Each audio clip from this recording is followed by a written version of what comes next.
हाथी दीटा एपटे आसिले बोली फोन कले आम भितर पिला धरिकी यहाँ घर भांगीदे कि आम भितर एका थिलु भई मांडक रास्ता को पड़े गए कौन नष्ट कर सब कौन सामान बारिपटे रोषे सामान ए खाइबा सामान सब थिला सब नष्ट कर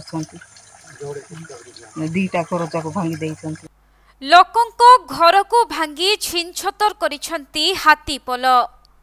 गाँ परे एबे सहर मुहा होइछन्ति जंगली दंता हाथी। कंधमाल जिल्लार जी उदयगिरी अंचल देखिबाको मिलिछि हाथी उपद्रव, जहाँकि पदासाही कुरुमुंगिया एवं पिड़िकीमाहा समेत विभिन्न स्थान रे हाथीपल राति समय रे जनबसती रे पसी घर भांगिबा सहित लोकंको खेतकु मध्य नष्ट करिछन्ति। एपरिकी अनेक लोकंको बहु मूल्यवान सामग्री मध्य नष्ट होइथिबा देखिबाको मिलिछि।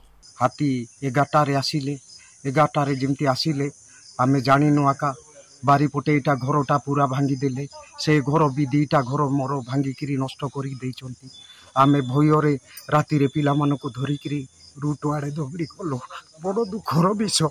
मु जड़े थिले सीना मत कष्ट लगता ना मो पिला छुआ मानको धरिकी मो दबड़ी गली एते भय कलु जे कहबाको नाई सार।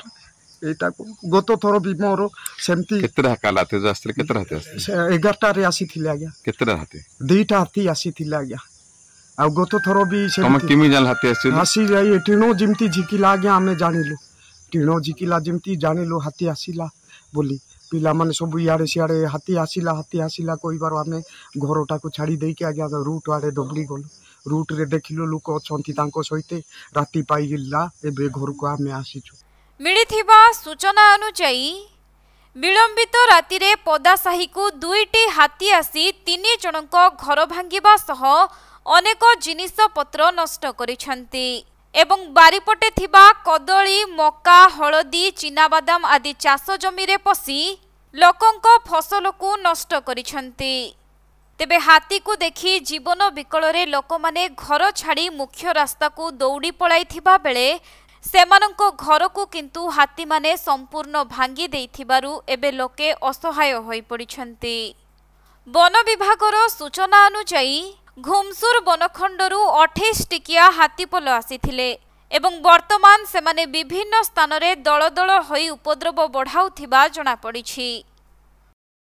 आमे खबर पाइथिलु काली राति हाथी अछंदी पिड़िकामाहा तो बर्तमान उदयगिरी रेंज रे से 3टी हाथी चल प्रचल करूछंदी कला भितर से भितर 2टा हाथी आसी हमर प्रकाश भाई घर रोषे घर भंगा भंगी कर देइछंदी।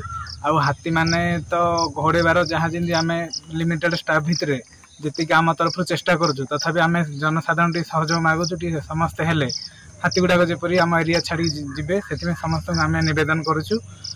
बाकी रहा द्वितीय कथा आमर जो घर भांगी देइछि सरकार तरफ जहाँ जमी साहाय्य सहयोग मिलवा आम आम तरफ समस्त पदक्षेप ने।